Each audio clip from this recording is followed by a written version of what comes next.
favor, les sugerimos tomar sus asientos. Estamos a punto de iniciar la sesión. Muchas gracias.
Buenos días, muy queridos amigos.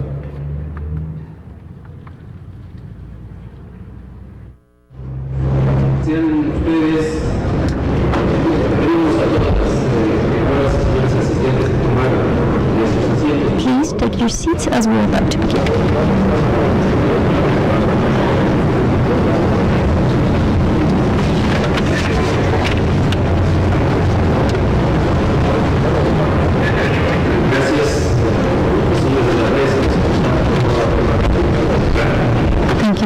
People from the media, please take your seats.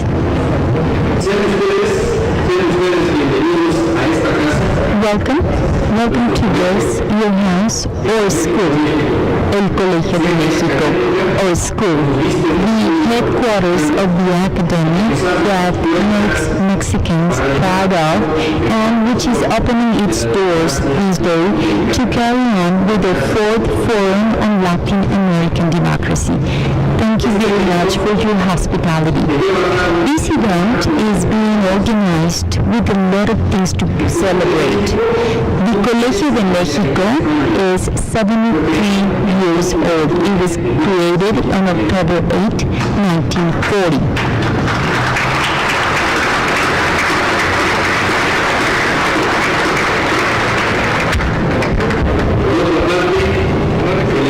On the other hand, we are also celebrating 23 years of the creation of the Federal Electoral Institute on October 11. A round of applause first, please. So what could be the best gift to celebrate our institutions but to organize a forum on analysis and insight on different aspects, on different topics that have to do with democracy. The 18th and 19th century revolutions turned the ideal of democracy into a political mandate. Today, in the 21st century, it is the mandate that rules the world. That is why we have organized this forum by inviting women and men of action. We have invited the academia. We have invited leaders of opinion that think and act on democratic policies. And that is why the Organization of American States, the Fondo de Cultura Económica, International IDEA, and the International Foundation for Electoral Systems and the Federal Electoral Institute decided to organize the 4th version of the Forum on Latin American Democracy. We want to reflect on our democracy by means of making comparison. Our forum will be organized and will have a 2-day-and-a-half duration. We have round tables with panel members, 3 keynote speeches, and a keynote panel with the 3 chairpersons of the 3 main political parties in Mexico who have signed the Pact for Mexico. We also want to acknowledge the more than 45 speakers and moderators, Mexican and foreigners, who have, by their own free will, participated participated in this exercise of political reflection. A round of applause for all the members participating in the forum. Queremos también agradecer la presencia. We also want to appreciate the enthusiastic attendance of all of you. Hundreds of people, students, teachers, professors, electoral politicians, local and foreign, and people from other states within Mexico that are here present. With your attendance, your questions, your comments, the quality of this event is going to be highlighted. Thank you very much to all the participants for your interest and your attendance. We will begin today with the presentation of the text that will guide our forum, and that is the book titled Governing the Future, Latin American Seniors Toward 2020. Then we'll have a couple of sessions, and then we will have the welcoming message by the organizing institutions. The President of Mexico, Peña, will not be able to attend the opening ceremony, but we will have the Minister of Education, Mr. Emilio Chaufet, to do the opening ceremony. But today we begin with the presentation of the moderator, Leonardo Valdés, Chairman of the Board of the IFE, who will be presenting the book. Thank you very much, Manuel, Carrillo. Thank you to everybody. Thank you to all the organizing institutions and entities of this fourth Forum on Latin American Democracy. Welcome, everybody. As it has already been a tradition in the three previous forums, we have a written material that we use as support for the forum, and with the help of the OAS and with the Foro de Cultura Económica, we decided to create a reflection on one topic. But besides that, the topic has also been reflected in the academic work that has been in charge of our dear friend Dante Caputo. On this occasion, the guiding book for debate is titled Governing the Future, Latin American Seniors Towards 2020, which has been published by the Foro de Cultura Económica with the support of the organizing entities of this event. The book is actually an insight by Dante Caputo to analyze the state of the democracies in 2020. And of course, we would like to begin our forum by thinking about it with the insight that the author has already provided to us. And this reflection has to do with the scope of this effort and where should we pay attention so in the future years the topics that we are going to talk about today and during this event become relevant topics in the development of our democracies. Of course, the book is actually a very smart invitation to think about the restrictions, the sustainability of the Latin American democracy, and it also presents a very strict methodology with which we develop the thinking on the actions that governments, but not only governments, but also the society in Latin America should carry out, should pursue in order to get rid of some of the limitations for the development and consolidation of the Latin American democracies. Dante Caputo is a Latin American politician and academic and a scholastic that is very well known. However, I have to make an introduction of his work. As you know, he is from Argentina. He was the minister in his country during the administration of Raúl Alfonsín. He has also been in legislative positions, and since 1990 he's been participating in different international entities and bodies. He was the Undersecretary of the United Nations at the beginning of the 90s, and as such he also participated in a joint organization with the Organization of American States, and he performed as the special representative in the Republic of Haiti to solve the political problems that they were having at that time. And from 2006 to 2009, he also was the Minister of Political Affairs of the OAS. I must also say that together with Manuel Carrillo, he is one of the brains that have put energy and power to this forum. He's participated a lot in the organization of this fourth Forum on Latin American Democracy. So, Dante, it will be a pleasure for me to pass the floor to you so that you can begin your presentation, and then we open the floor for the audience to have an exchange of comments and questions.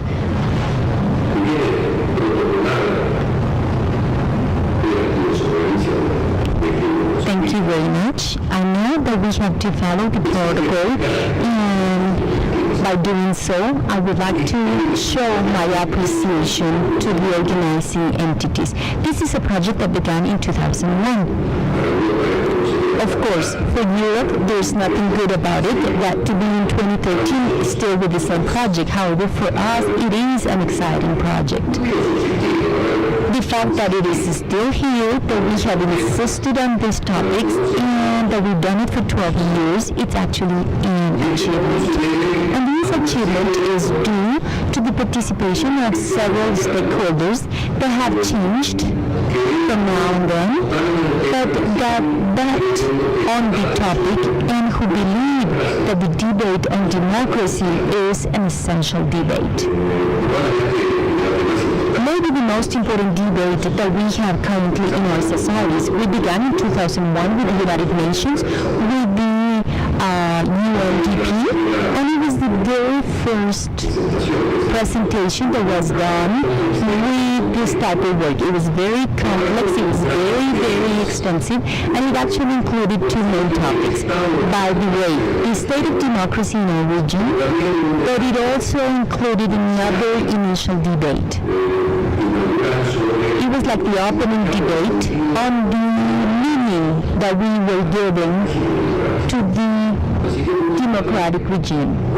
So it was a debate that had a lot of figures, a lot of statistics, a lot of analysis, and also with a lot of philosophy included. And that's where the basic idea was born. I'm not going to go a lot to talk about that. I just wanted to refresh our memories. It was, and it is still present right now, and that is the notion of citizens' democracy. The idea of having a minimum vision that the electoral democracy, which is expressed by free elections, transparent elections, and the democracy that, besides being a complete procedure, it also has a larger goal. And that goal is to make sure that the rights of every citizen turned into a reality. That is, that they go from the written standard to the actual life. The creation of that right as a lived experience is actually the participation of the citizens. I believe it was said before, and we have actually supported this idea. We believe that democracy is the creation of the citizens, or it's something that is created by citizens, and we have to analyze the many rights that citizens have. For example, the right that they have of an adequate wage, the right that they have of an adequate place to live. So all those things were sort of changed and tailored. We worked together with the UNDP. Jose Miguel Isurza also helped us with something that was totally final and that we needed to continue with the project. And then, because of institutional reasons, we had to split a little, but the UNDP had to leave, but the OAS stayed with us. So that's how democracy started. Trying to analyze how these general ideas were being shaped into a more precise manner and were receiving their own personality. And then working with the IFE and working with the OAS, we started to talk about something that was not discussed at that time, and that is the relationship between money, power, and politics. And that was another main topic that was talked about all together. And that's when the IFE started to participate more in the organization and support of these type of events. And I want to acknowledge a special fact to stakeholders that are not here and to stakeholders that are still here, but mainly to the continuity of this effort, because I think this effort is worth it and we need it in our region. So we have to look at it as a step after another one, as a brick on top of another one. It's the development of something. And sometimes I think that the continuity is something that is built on slowly, and maybe it is. But thank you to the UNDP, thank you to the OAS, to Jose Sousa, thank you to Leonardo for all the things they've done, he from the IFE, and thank you to your collaborator, my dear friend Manuel Carrillo, who's been the person that has been pushing it and who did everything in order to put this event together. I needed to make this appreciation. I'm not going to make a summary of my work because the work is there, and my work is full of statistics and figures, and it is actually a mistake to try to summarize figures, and it is very boring, in such a way that the idea is the following. We want to explore why we have to deal with the future, why we have to think about how we're going to rule in the future. And actually the answer is quite simple. You are not going to vote for the past. You're going to vote for the future. So democracy is actually an exercise for the future. Maybe you're going to vote on some things that happened before that you need to modify or rectify.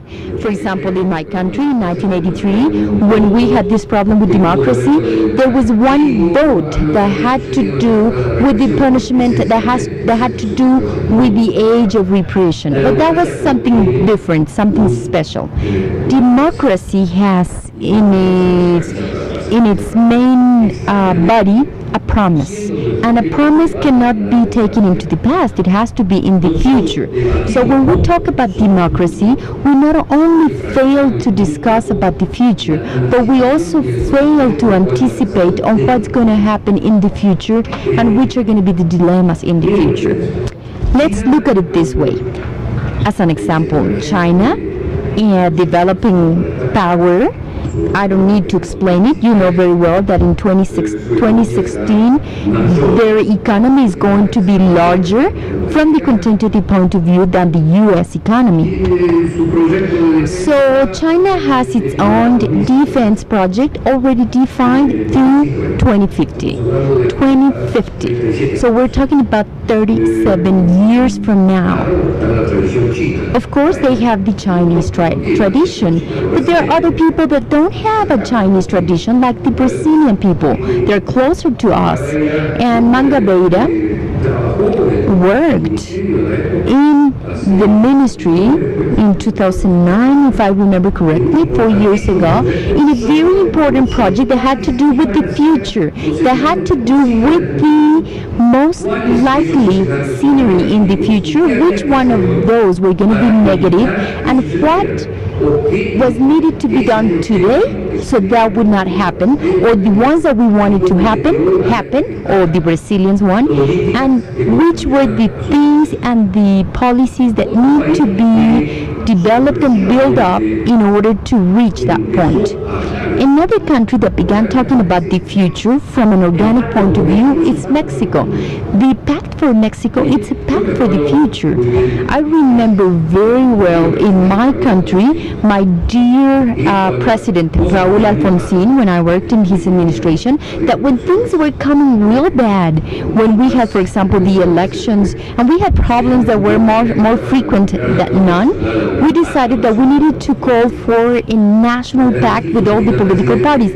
And I took the advantage to say to the President that the pacts need to be done when you are growing and not when you are going downwards.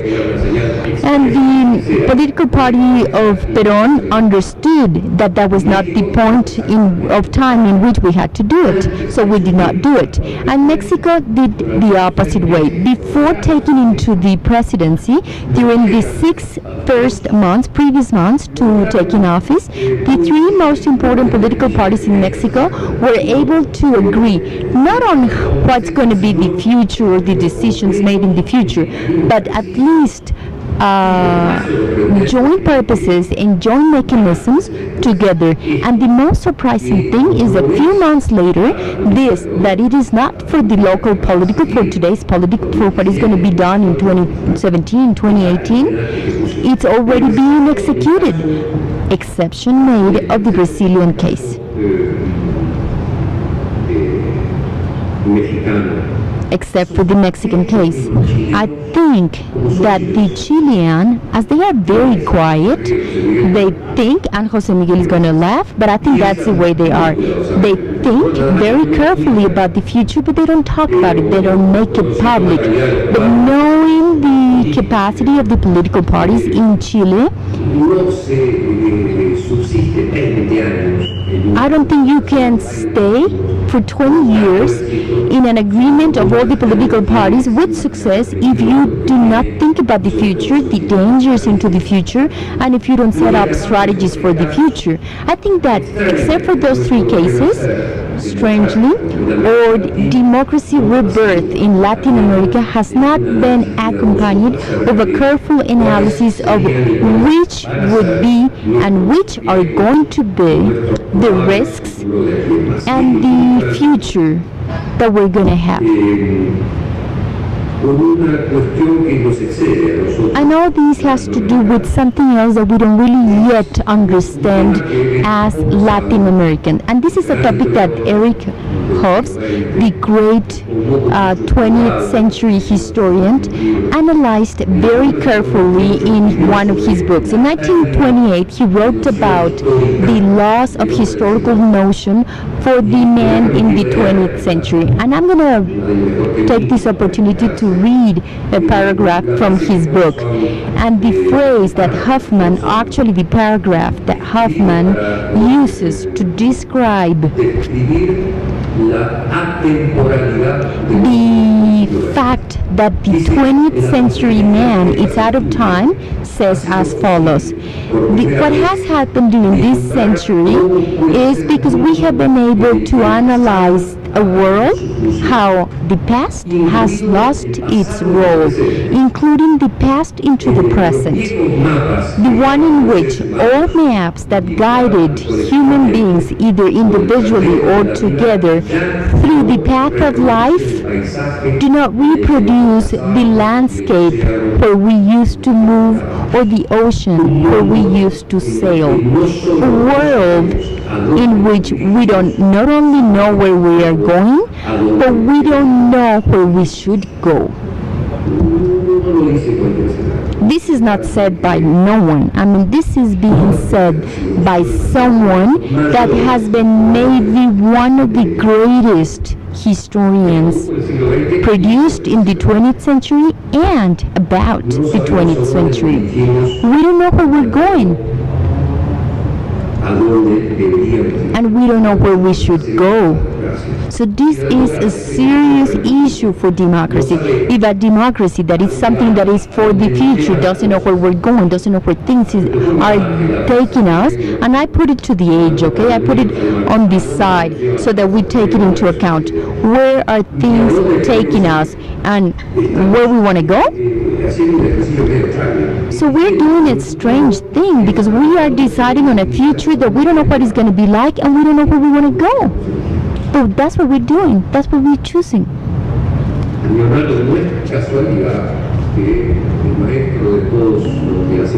Leonardo, it is not by chance that the teachers of political science, Mr. Aristotle, baptized by Saint Thomas of Aquino many centuries ago, like that, wrote three main fashions of government: oligarchy, democracy, and monarchy. And these three systems were described, and he included, of course, tyranny as the degeneration of the monarchy, and oligarchy as the decadence of the rule of law of the elite, of the few ones. And when he started talking about democracy, it was not so clear. The king had become a tyrant, and we didn't really understood why the people in democracy turned into demagogy. And because demagogy is actually the denial of what we are presenting here, is the government that is going to use the power beginning today, giving away happily the future, destroying happily or maybe sadly for the societies of the future. Why do I say all this? That sounds a little abstract. Let me put it into terms. During our last decade, we had an improvement in the exchange terms that we had never had before in history, and we produced an increase of foreign investment in the region at a rate that had never ever been seen before in Latin America. And please allow me to talk about some figures, at least in this topic. Exchange terms. Between 2003 and 2012, the extraordinary income, accrued income, was 100% of the GDP in Latin America.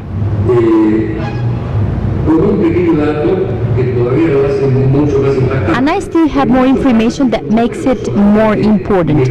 On many occasions, this was not only due because of the improvement in the exchange by the societies, but also by what the governments did, because many of the activities where the improvement in the exchange terms had more impact were not activities that were being done in the private sector, but in the public sector. So the temptation to believe that what was happening in the world was actually a result of our skill to change the future, and not to understand that it was something that was being done totally strange to what we were doing, and that it was also in the hands of what many times, not always, but many times, and maybe here we're going to understand why Aristotle said that things were changing. Because instead of betting on the creation of conditions that will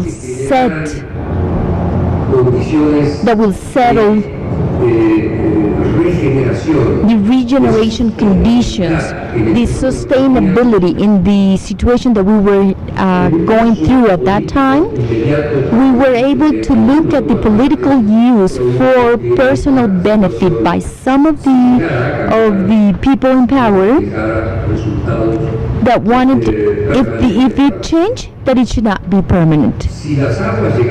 So if water would come down and the tide of the exchange turns and the growth of direct foreign investment that grew 207% in the last decade, 200%. Imagine, Colombia in 2003, it had 783,000 million of foreign investment, and it closed with much more than that.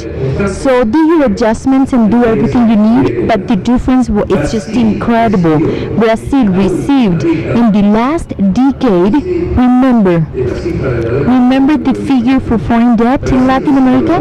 Brazil received in the last decade 280 billion US in direct foreign investment. We're talking about incredible figures in any part of the world, and in our region it's just unbelievable. So what happens the day in which the tide is going to go down? Because this tide was not made up by us, and it has to do a lot with the Chinese demand, with the Indian demand, and it also has to do with the Federal Reserve rate. So if we have some changes in the Federal Reserve rate, and if we have changes in the demand of the before mentioned countries that did not behave in a cyclic manner, that's why it stayed for over a decade. So what would be the new show that we are going to look at? The countries are going to have institutions that are going to be consolidated, or when the tide goes down, we're going to find all these boats that sunk in the past. So this is the exercise that we have to do.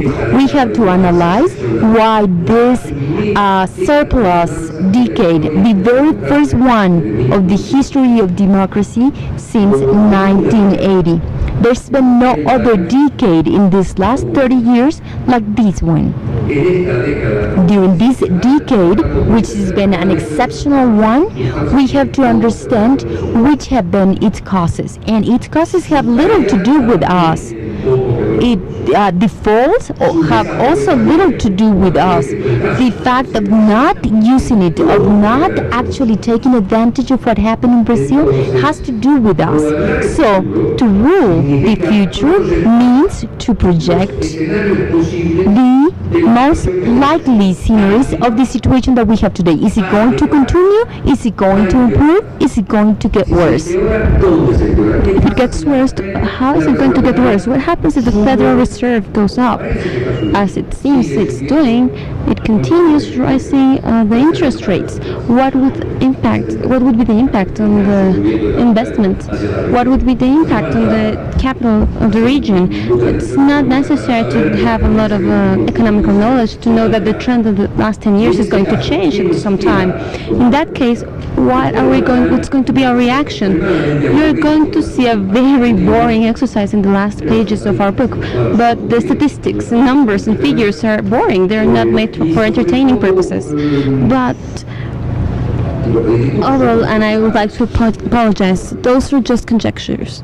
There's not a wizard that is telling us what's going to happen. It's just things that we are assuming that are going to happen, in which we have 4 possible scenarios to all of the countries in the area to see how they're going to be reacting with the main indicators. What's going to happen with poverty, indigency, the growth rates, etc. What is going to happen if what is going on right now is going to continue? If, for example, a very possible fact, for example, if Europe goes into crisis, what happens if things go worst? Where are we going to be worsened? It doesn't mean that the U.S. is going to solve the current situation, but I'm very sure that the crisis is going to come from the North American countries. Maybe the growth rate of China is going to be losing speed, but that doesn't mean that China is going to go down. On the other hand, the negative hypothesis comes from the European side, and many of the things that's been happening in our region has to do with the European demands, which is why we have dedicated special scenarios to what would the behavior be in the 18 countries that we analyzed with the main indicators if Europe were to begin a crisis. This may happen, this may not happen, but we have two observations on this matter. First, it will happen regardless of us. Our inability to have something to do, not a lot, but having something to do with what happens in the world, it's very low, and it hasn't changed in the last 10 years. Maybe for themselves, as part of the BRICS, there's more incidents. We'll have some incidents, but I don't think that the G20 has some incidents. G20, it's a very kind and polite reunion in which the G8 or G7 listen to the needs of the other 12. But it's useful, of course, because it's an environment to have an expression. Sometimes before, there's 18 other countries that didn't have the chance to do this. But I have to say that all of these factors are out of our hands. There are two things that haven't changed in Latin America, mainly in most of the countries. Some of the countries have had those changes. Our institutional delay is practically the same. We haven't modernized our institutions. This is not something simple. Say for very few countries we have democracies that are reasonably stable, but the project that brings the democracy forward, to be precise, needs a state. And a state is one of the most complex organizations and institutions.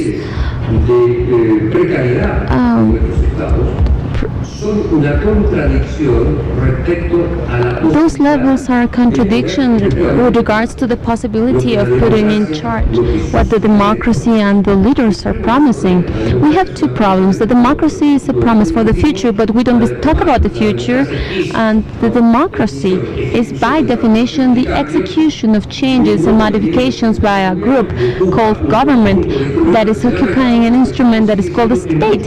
But the state, in most of the cases, is still precarious, delayed. It's not modern. And the third topic that didn't change in our region,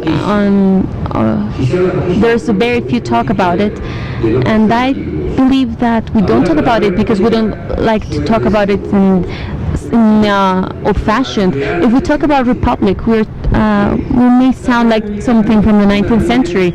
A republic is nonetheless just the ability that the necessary power to govern is controlled by the rest of the other powers that are also derived from the people.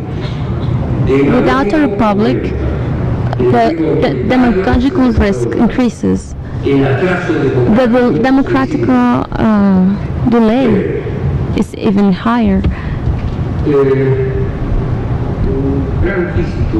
A great physicist, one of the most important astrophysicists of the 20th century, said, and I'm going to quote to begin the conclusion of my intervention, Stephen Hawking said, it's kind of a complicated phrase. The state of the universe at a given moment is going to determine the state of all the other moments. I think this is a wonderful quote, talking about the principle of determination of the matter. What the universe is at a certain moment explains everything that has been and that it's going to be. Fortunately, societies are not like this. We have a reasonable principle of indetermination. I don't know if many of you remember the great discussion that arose at the second half of the 20th century, depending the principle of determination of the matter, thinking that there were certain physical phenomena that didn't fall within this principle. Well, this was totally debunked. We have the social indetermination principle, luckily, because we have free will, fortunately. People that choose, that have passions, that are miserable. We are not a perfect calculation. But while our future, as opposed as Hawking's future, our future is not by chance. Our future is not the same as destiny. Destiny is something. It's when we're talking about a witch, the Magnus witch that used to stay the king. You know, once you move to the forest, you're going to be relieved of this problem. In the meantime, you're going to be king. These are just facts that are going to happen, regardless of the efforts of a person. But we don't have a destiny. We have a future. And we're not taking care of it. We're talking about democracy that is building a future of well-being, and it turns out that we think it is destiny. I was talking with Manuel on the way here, and we were talking about a very interesting German sociologist with all the Kant influence that he may have, who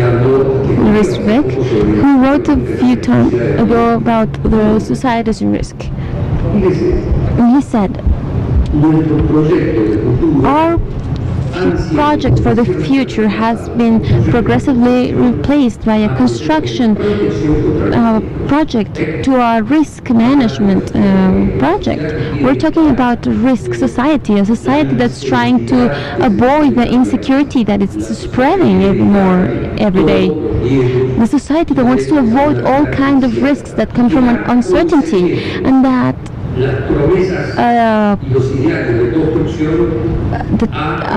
fosters the ideas of defending. This is my conclusion. We have three political kinds in our region, or four, we may say, which make citizens believe that the prosperity of this past decade was the magnificent economical and social policies. There's a coincidence of Latin American genius, because this happened all over the world. Poverty was reduced, inequality was reduced. But instead of thinking, what are we going to do when the waters get calm and our weaknesses are exposed, how are we going to be using this exceptional ability that we have? They have used this exceptional momentum of Latin American countries to strengthen one-faceted projects. So there are people that abandon the idea of constructing for the future. Then we have another group that are buying the social demand for uncertainty and are building their future based on this risk society. But there also should be a group of people, and I believe that there exist. There are countries that have done this. There are countries that, very few of them, and they are not spreading their knowledge. Those countries that believe that the construction of a well-being society, of a society in which the human rights are actually lived, that are stable, that are permanent, they're sustainable, that are not expire because the federal reserves are depleted, but because the capacity to renew themselves actually exists. This is what happens with a society at a given time.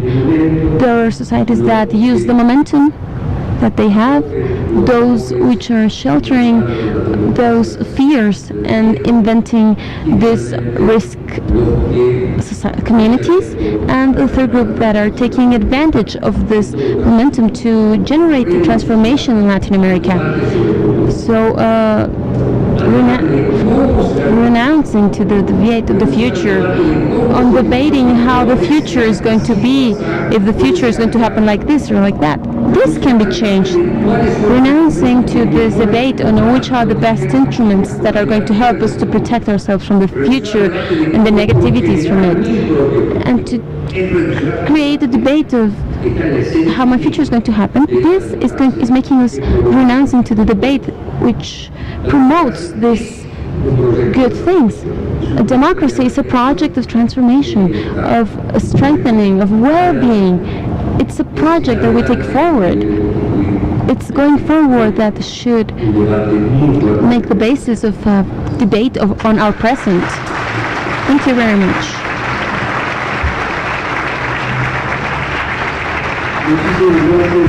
Thank you very much, Dante. We have a few questions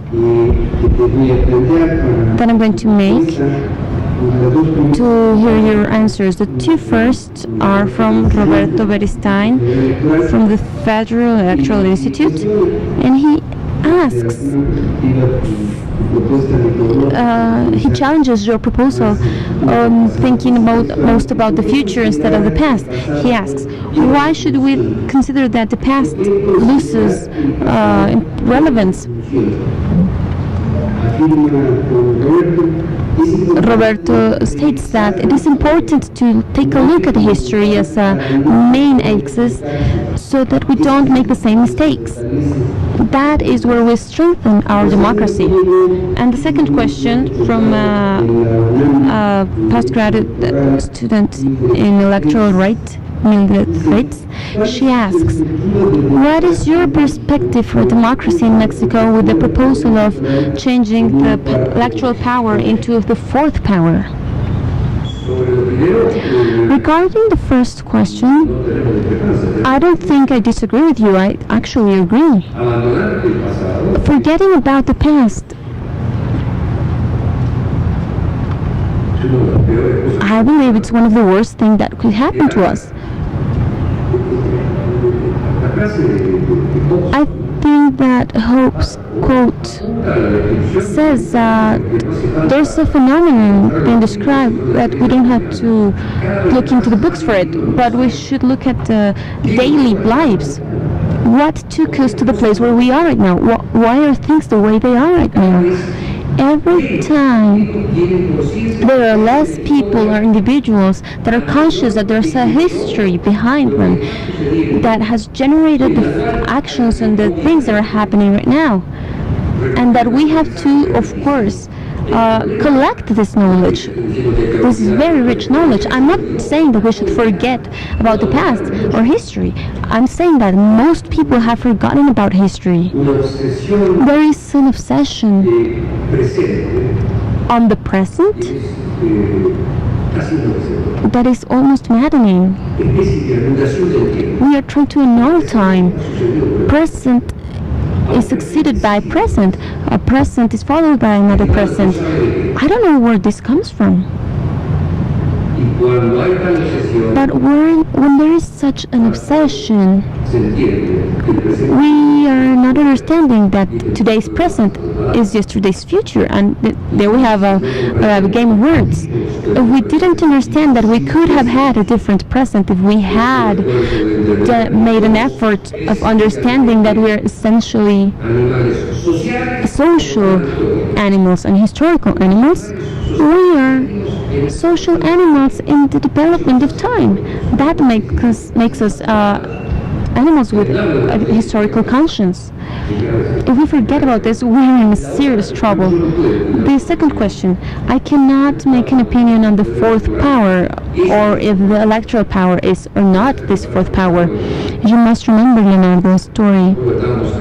I remember that we were living in a meeting with Alfonsín, an international meeting where we have executive officers from one of the main newspapers in Argentina, these powerful newspapers that has the strongest opinion than 1,000 Argentinians together. And he had a joke. Here's the representative of the fourth power.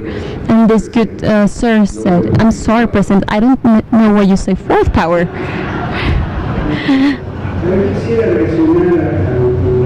I would like to give an answer to this question from this electoral law student. Nobody has questioned the fourth power of electoral power. What has been written in the Pact for Mexico and has been worked on in several roundtables that we had. And there are some initiatives to modify the Constitution that I'm sure will take us into secondary acts and laws being written. I've written about these chains that happen. Political parties and the president himself have said that we have a general act for political parties, and this seems like an important and interesting idea. We have a political party system very complex. We have 5 political parties at the national level, 25 local political parties. They all have financing and they all have access to the media, but they are not all fiscalized in the same terms. And we have a deficit when we contrast our legislation with the parties that makes a part of the electoral code. That are the elements that are necessary for the democratization of parties, and that happen in Latin America, and that are guidelining the internal lives of the political parties for them to develop democratical processes from choosing their directors and the choosing of or the election of their candidates. This seems like a good idea of constituting an act or a law, a national law for political parties. Second idea, if the Federal Electoral Code is we extract the internal regulations for the parties, this code becomes an electoral procedure code that at a federal level has given us the equity terms and the competence. And this has become a national regulatory element that regulates parties not only at the federal level but also at the government of each state, at the municipality level, etc., etc. If these 2 documents occur, it seems logical that a national authority is the one in charge of organizing elections, as happens in other countries, even in countries that have a federal pact. But given that this is not a topic of related to Dante's topic or part of the work that we are undertaking at this forum, I would just like to point out this for the people that come from other countries that don't get the idea that in Mexico we're discussing the creation, that we are actually discussing the creation of a general act for political parties, of an electoral procedures federal code that we haven't had before, and in the end, the possibility of having an electoral authority at a national level. I have to close because we have reached our time limit, and I have one last question that arrived in the end, and I'm sure Dante Caputo will have a very brief and important reflection on this question. Luis Figueroa Solano asks, from the Movimiento México Avanza Association, he says, from your point of view, what is the future of political parties before the citizens' distrust and citizen candidacies? I acted as an official, and as happens with many national ministers in the provinces and journalists, and I wanted to get off this. I was just getting on my plane, and a news reporter came to me. One last question. Argentina and the world, what is happening? That question is very similar to this one.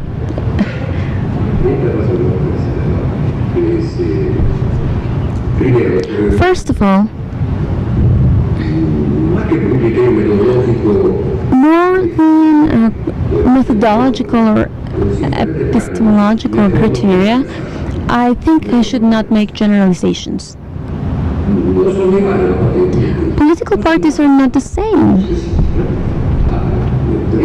I would like to talk about the political party crisis in such countries, not in general, but second of all, of course, who is winning in the countries that have more crisis with the political parties, and are there more political parties, countries with political parties in crisis? Of course, Manuel Alcántara knows much more about this topic. He would be able to give you a deeper answer.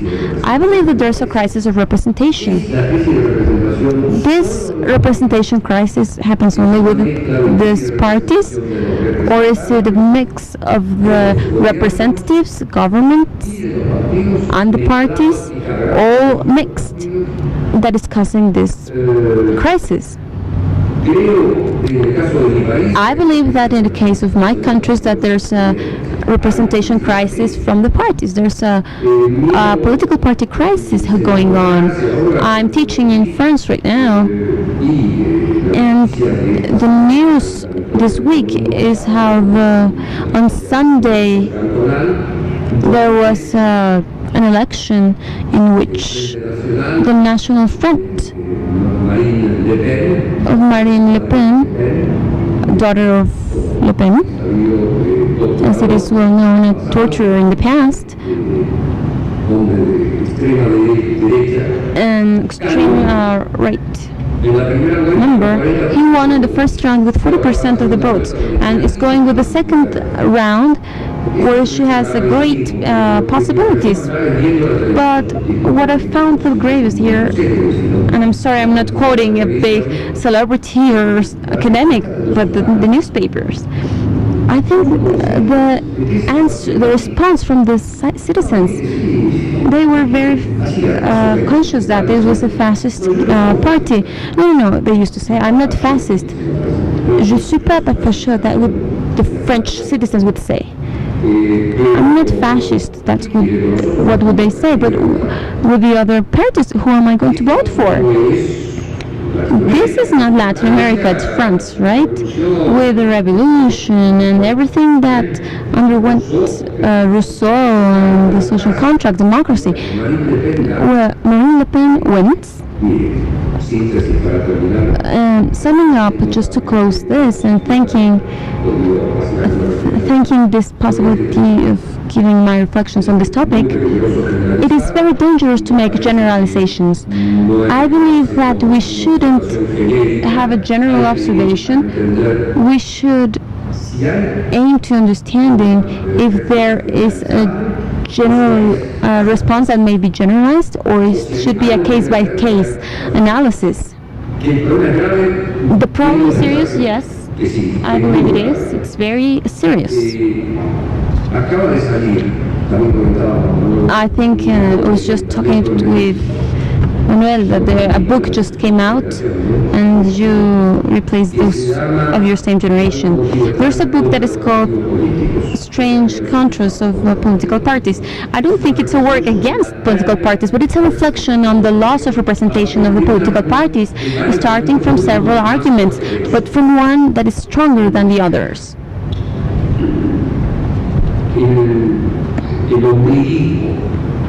The egocentric thing of the parties, of how a party is fighting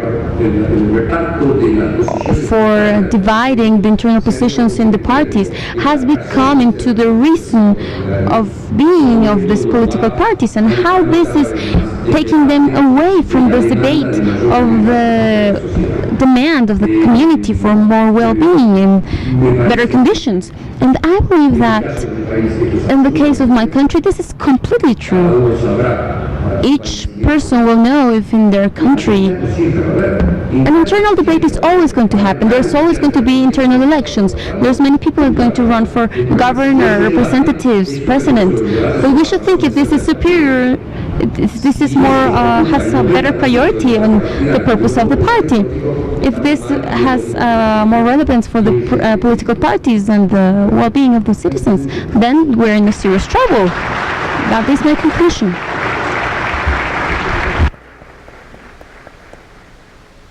Muchas gracias. En 15 minutos regresaremos. We will have a 15-minute break to begin with the next session, Capitalism and Democracy. Thank you.